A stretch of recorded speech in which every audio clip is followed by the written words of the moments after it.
आप सभी का हमारे YouTube चैनल पर स्वागत है। हम बात कर रहे हैं अनौपचारिक शिक्षा अन्वेषक पर्यवेक्षक कोड न्यूज़ की। तो आप जानते हैं ये वीडियो मैं बहुत दिनों बाद बना रहा हूं, क्योंकि काफ़ी व्यस्तता के कारण आप सभी के कमेंट्स आ रहे थे कि सर इसमें कोर्ट अपडेट न्यूज़ क्या लगी है, सुनवाई हुई कि नहीं हुई। तो तमाम सारी जो आपके कमेंट्स थे उसके पढ़ने के बाद ये मैंने वीडियो बनाई है।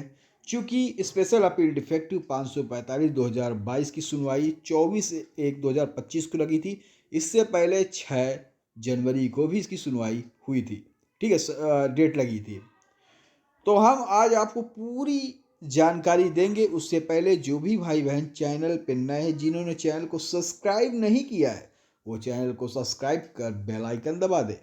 हाँ, लाइक एंड शेयर जरूर कर दें, जिससे आपको हमारे चैनल के द्वारा भेजी गई कोई भी नोटिफिकेशन सूचना आप तक सबसे पहले पहुंचे। क्योंकि आप जानते हैं अनौपचारिक अन्वेषक से अलावा बेसिक शिक्षा माध्यमिक शिक्षा विभाग से तमाम लेटेस्ट न्यूज़ खबरें हम आपको प्रोवाइड कराते हैं, चाहे कस्तूरबा गांधी शिक्षक हो या माध्यमिक शिक्षक हो या प्राइमरी शिक्षक हो या शिक्षा मित्र हो या अनौपचारिक अन्वेषक हो। सारी सूचनाएं आपको कोर्ट रिलेटेड या अन्य इसी चैनल के द्वारा मिलेंगी। तो चलिए सबसे पहले हम बता दें कि स्पेशल अपील डिफेक्टिव 545/2022 जिसके रिस्पोंडेंट प्रतिवादी बालेन्द्र राय प्रसाद एन 211 अदर्स हैं, और इसके पिटिशनर याचिकाकर्ता की बात करें तो राज्य सरकार यूपी या state of UP and others director of education Raman Singh. ठीक है, तो इसमें अगर हम देखें तो 24 तारीख को, जैसे मैंने आपको बताया, 24 तारीख को आप देख सकते हैं यहाँ पे 24 जनवरी 2025 को एक केस लिस्टेड था कोर्ट नंबर 39 में सीरियल नंबर 3146 पर एडिशनल अनलिस्टेड केस में डिवीजन बेंच थी। ठीक है, एडिशनल अनलिस्टेड केस था। चूँकि मैं बताता हूँ कि पहले जब भी कोर्ट की सुनवाई होती है तो सबसे पहले जो भी फ्रेश केस होते हैं वो सुने जाते हैं, उसके बाद ही एडिशनल अनलिस्टेड केसों की बारी आती है। तो बहुत बहुत ही वही केस सुन पाए जाते हैं, चूँकि जिनका सीरियल नंबर या कम होता है, ज़्यादा सीरियल नंबर वाले केस या तो पास ओवर हो जाते हैं या फिर लेफ्ट ओवर हो जाते हैं। तो चलिए देखते हैं कोर्ट नंबर 39 में कौन से जजेस की बेंच पर लगी हुई थी, सुनवाई हुई कि नहीं हुई, सारी जानकारी हम देंगे। चलिए यहाँ पे आप देख सकते हैं आज यानी कि आप 26 तारीख यहाँ पे आप देख रहे हैं, ये आज ही का स्टेटस है। ठीक है, जो कि मैंने बताया ये सिंगल बेंच के जजमेंट के विरुद्ध या खिलाफ सरकार द्वारा स्पेशल अपील डिफेक्टिव डाली गई थी, जो कि 545/2022 है, जिसकी सुनवाई को हम अगर देखें तो 2 साल से ऊपर हो चुके हैं, 2.5 साल से। हाँ, तो देखिए अगर हम इसमें लिस्टिंग देखें, चूँकि अब ये तो तारीख लगी थी, तो चूँकि काफ़ी बातें थी जो मैंने कहा था कि आपको हम वीडियो के माध्यम से ही बता पाएंगे। तो जैसे मैं आपको पहले से ही बताता रहता था कि इसमें डेट क्यों नहीं लग पा रही है और डेट कब लगेगी, डेट कब फिक्स होगी, और डेट जब फिक्स होगी तभी इसकी सुनवाई हो पाएगी।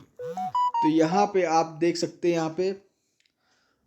यहाँ पे लिस्टिंग एप्लीकेशन डाली गई थी, जो कि लिस्टिंग एप्लीकेशन कैलाश सिंह कुशवाहा, जो कि रिस्पोंडेंट के अधिवक्ता या फिर हम कहें बालेन्द्र राय एंड 211 अदर्स के जो अधिवक्ता हैं उनके द्वारा ये लिस्टिंग एप्लीकेशन डेट लगने के लिए ये डाली गई थी, जो कि 20 जनवरी 2025 को डाली गई थी, और 20 तारीख को डाली गई थी ये एप्लीकेशन, और 23 जनवरी 2025 को ये जो लिस्टिंग एप्लीकेशन डाली गई थी ये डिस्पोज हो गई, निस्तारित कर दी गई, और 24 तारीख की इसकी डेट लग गई लिस्टिंग एप्लीकेशन की, 24/1/25। तो यहाँ पे आप देख सकते हैं हॉनरेबल जस्टिस सिद्धार्थ वर्मा और honourable justice doctor YK Shrivastava ji की बेंच पर 24 तारीख को एडिशनल अनलिस्टेड पे ये मामला लगा हुआ था।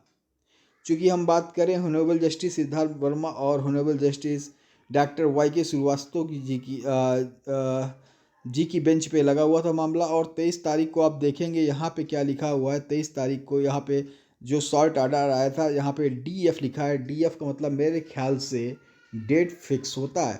तो अगर DF का मतलब डेट फिक्स होता है या फिर और भी हो, डायरेक्ट फॉरवर्ड हो या डेट फिक्स, तो DF का मतलब जो शॉर्ट फॉर्म है डेट फिक्स होता है, डायरेक्ट फॉरवर्ड भी होता है।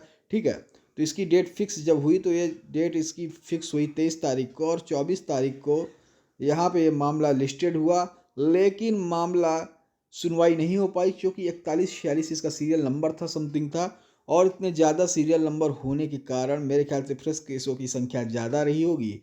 इस कारण ये मामला 24/1/2025 को यहाँ पे आप देखेंगे ये PO पास ओवर हो गया और इसकी सुनवाई नहीं हो पाई।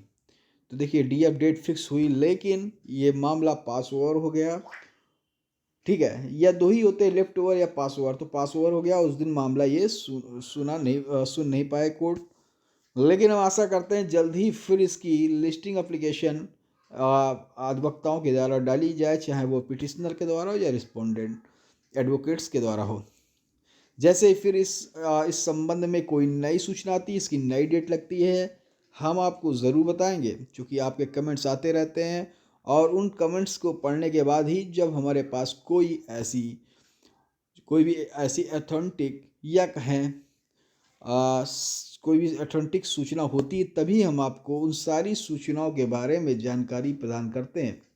क्योंकि ऐसे हम बार बार वीडियो बना नहीं सकते। लेकिन हाँ, इस क्रम में अगर हम देखें तो कई दिन से हमने आपको वीडियो नहीं दिए थे। इस संबंध में काफ़ी समय हो गया था, चूँकि ये सारी चीज़ें हमारे पास पता भी थी, मौजूदा थी। लेकिन आपके कमेंट्स होने के कारण आज संडे को हम आपके लिए ये वीडियो के माध्यम से सारी आपकी जानकारियाँ जो भी थी हम यहाँ क्लियर कर दिए हैं। इसकी जब भी अब नेक्स्ट डेट इसकी लगती है, हम उसकी जानकारी देंगे। अगर कोर्ट में सुनवाई होती है, उस चीज़ की भी हम आपको जानकारी देंगे, क्योंकि हम भी चाहते हैं कि ये केस जल्दी से सरकार द्वारा निस्तारित किया जाए। और जो भी अनौपचारिक अंदेशक पर्यवेक्षक भाई बहन हैं, उनका संयोजन किसी न किसी विभाग में, जैसे कि सिंगल बेंच का आर्डर है, उस सिंगल बेंच के आर्डर के क्रम पे कार्रवाई की जाए। और ये जो भी स्पेशल अपील डिफेक्टिव जो 545/2022 पड़ी हुई है, इसमें जो भी अनौपचारिक अंदेशक पर्यवेक्षक भाई बहन उनकी जीत हो और इसका परिणाम उनको सार्थक मिले। तो चलिए फिर मिलेंगे नई खबरों के साथ। ठीक है, और आपको कोई दिक्कत नहीं है। जैसे ही अगर इसमें डेली AI लिस्ट ये कहें, यहाँ पे लिस्टिंग एप्लीकेशन पड़ेगी, और जैसे ही नेक्स्ट डेट होगी, हर एक छोटी बड़ी सूचना आपको मिलती रहेंगी। जय हिंद, जय भारत, धन्यवाद।